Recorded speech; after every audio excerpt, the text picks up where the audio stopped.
नमस्कार, मैं Vikram Singh.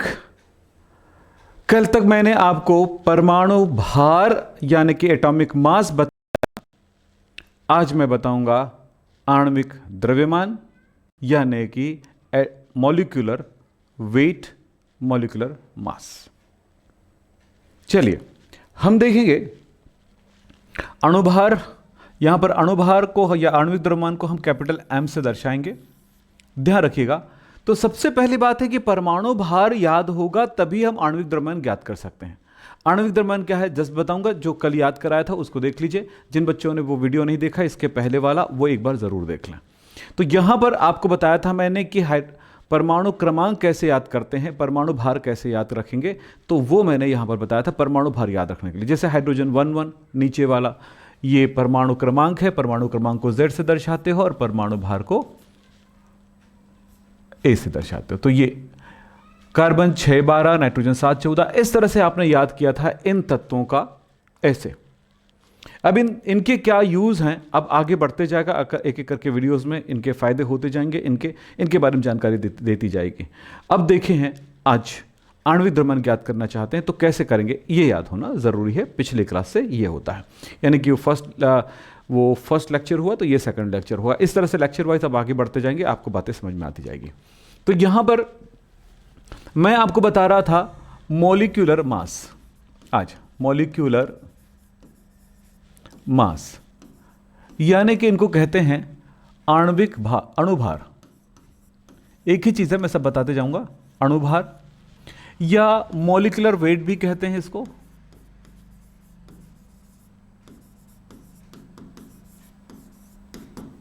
Molecular weight, आणविक द्रव्यमान भी कहते हैं।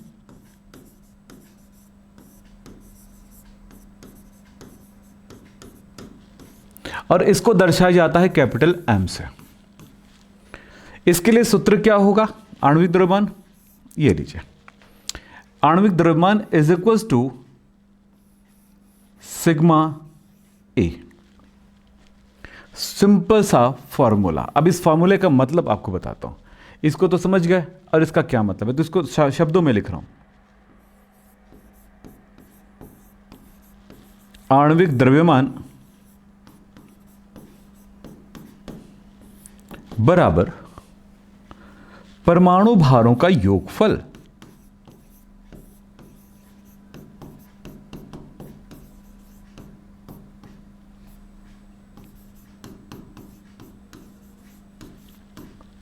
ऐसे ये इसका मतलब हुआ। उदाहरण, बेटा परमाणु और अणु को समझने का एक ही तरीका। कई बच्चे पूछते हैं मुझसे कि सर मुझे परमाणु क्या होता है नहीं पता, समझ में आता है, और अणु क्या होता है नहीं समझ में आता है। थोड़े से समझें इन बातों को। ऐसे ये अलग अलग अलग अलग बूंदियां होती हैं बेटा, और इन्हीं को सब मिला करके लड्डू बन जाते हैं। एक साथ मिला दे तो लड्डू बन जाता है, बनते हैं ना। क्या हुआ, छोटे छोटे जो दाने होते हैं उसको बूंदी कहते हैं। बड़े दाने, बड़े सारी बूंदियां मिल करके जो एक संयुक्त रूप बनाते हैं उसे लड्डू कहते हैं। वैसे ही परमाणु में जो होती है ना, अलग अलग होता है। और अणु जो होता है ना, कई परमाणु के मिलने से बनता है। यानी समझ लो लड्डू जो है अणु है और ये परमाणु। परमाणु में क्या एग्जाम्पल देखिए, carbon, oxygen, hydrogen, nitrogen, phosphorus, sodium, ये सब परमाणु है। लेकिन अणु क्या है, CO2, एक कार्बन 2 ऑक्सीजन के साथ मिलकर के बना है। H2O अणु है, NH3 अणु है, CH4 अणु है। तो जिसमें देखोगे 2 या 2 से अधिक तत्व आकर आपस मिले हुए हैं तो उनको अणु कहेंगे। इसका भार आपने जाना था कि कार्बन 612 याद किए थे तो इसका परमाणु भार 12 है। ऑक्सीजन याद किए थे तो 816, तो इसका परमाणु भार 16 है। हाइड्रोजन का आपने याद किया था 111 ऊपर वाला, नाइट्रोजन 714, तो ये परमाणु भार है इसके। लेकिन अणुभार क्या होगा इसका कार्बन का परमाणु भार, एक कार्बन का परमाणु भार और 2 ऑक्सीजन के परमाणु भारों को जोड़ दे तो अणुभार बन जाएगा। वही तो पढ़ा रहा हूं मैं आपको। तो चलिए अणुभार निकालते हैं। एक पहला O2 का अणुभार, इसको क्या कहते हैं मैंने बता दिया, आणविक द्रव्यमान भी कहते हैं। अणु क्या, अणुभार है बेटा, लिखते कुछ और लिखा गया, ये लीजिए। तो इसी तरह से यहां पर देखिए आणविक द्रव्यमान भी कहते हैं, जो भी नाम लिखना चाहे। तो इसका आणविक द्रव्यमान या अणुभार क्या होगा, तो इसको शॉर्ट में देखो, ये ऐसा लिखा हूं, इसको शॉर्ट में लिखने का तरीका है m, अणुभार को किससे दर्शाते हैं, m से, तो m ऑफ O2 लिख सकते हो शॉर्ट में, लिखने का तरीका है, कुछ नहीं है। तो इस ये ऐसे लिखो या ऐसे लिखो, दोनों मर्जी है ना, तो आप समझ में आ गया होगा। तो ऑक्सीजन का परमाणु भार कितना होता है, तो ऑक्सीजन को कैसे याद किया हो, याद रखो 8, 16, ये है परमाणु भार। यहां पर 2 ऑक्सीजन है, तो एक ऑक्सीजन का परमाणु भार 16 है, तो गुणा 2 कर दो, ये जो नंबर है उसे गुणा कर दो, तो कितना, क्योंकि 2 है, 16 धन 16 भी लिख सकते हो, 16 गुणा 2 भी लिख सकते हो, कितना हुआ 32। इसकी इकाई होती है AMU में, है ना। NCERT में बोला है कि आधुनिक रूप में हम U से भी दर्शाते हैं इसको। दूसरा M ऑफ CO2, मतलब क्या हुआ, अगर शब्दों में बोलें तो CO2 का अणुभार, O2 का अणुभार, लिखे ना, O2 का अणुभार, O2 का अणुभार ऐसे लिख सकते हैं। तो क्या हुआ, यहां पर कार्बन के लिए याद किए हो, कार्बन 6, 12, तो ये कार्बन का 12 है, तो कितना कार्बन है, एक कार्बन का हुआ 12। दूसरा ऑक्सीजन है, ऑक्सीजन का कितना है 16, 16 2 बार आया है ऑक्सीजन, तो गुना 2, क्या हुआ 12 धन, गुणा को, धन के पहले गुणा को वर्क किया जाता है ना, तो 16 दूनी 32 बराबर कितना हुआ, ये 32 धन 12 कितना हुआ 4, 44 AMU।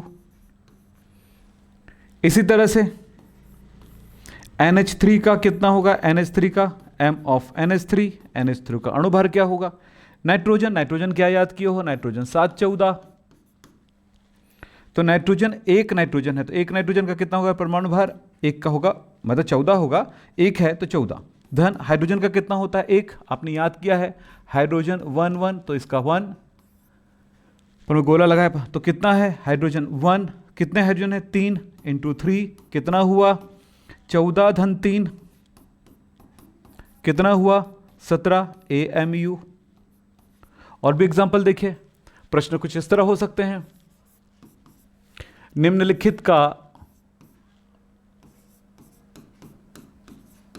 लिखित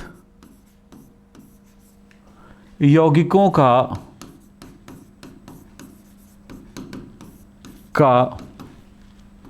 अणुभार ज्ञात कीजिए या आणविक द्रव्यमान ज्ञात कीजिए।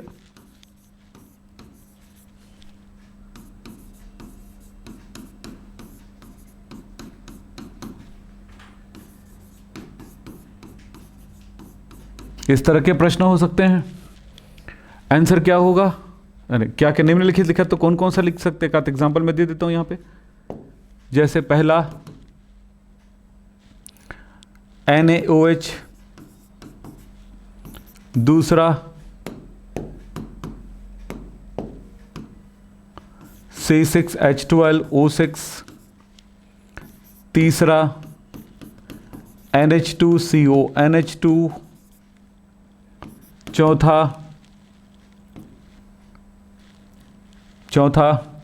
H2SO4, पांचवा HNO3 आदि। इन सब का जैसे मैंने इधर समझाया वैसे ही आणविक द्रव्यमान निकालो, ये आपका बन जाता है होमवर्क। तो इस तरह से आणविक द्रव्यमान ज्ञात करना आप सीख सकते हैं। तो पुराना अगर पहली बार कर रहे हो तो शुरू से एक बार और इस वीडियो को देख लो, ज़्यादा से ज़्यादा 10-15 मिनट का वीडियो है और पूरी बात समझ में आ जाएगी। बना के देखोगे अपने आप समझ में आएगा। लेकिन परमाणु भार और परमाणु क्रमांक याद होना जरूरी है, क्योंकि परमाणु भारों को जोड़ेंगे तभी आणविक द्रव्यमान प्राप्त होता है। तो बेटा अगले क्लास में हम मोल सिखाने वाले हैं, तो मोल के लिए तैयार रहिएगा। तो फिर मिलेंगे, मोल एवं मोल संकल्पना देखेंगे अगले क्लास में। धन्यवाद।